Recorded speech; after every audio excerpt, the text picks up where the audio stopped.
guys, this is the solo of Another Brick in the Wall Part 2 of the album The Wall, and it's an interesting solo because it's not very simple to do. The sound is not very simple to do because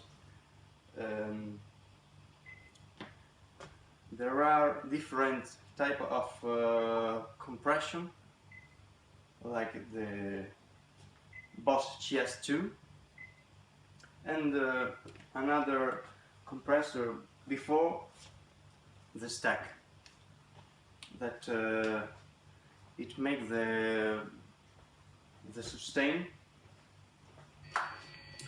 like this.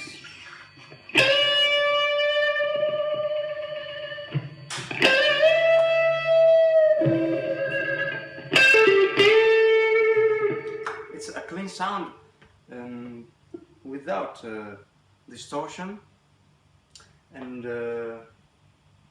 it's a sound very bright and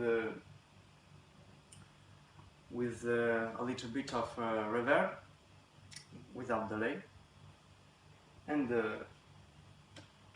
all the sound is in your hand in the bending and when you feel the chord.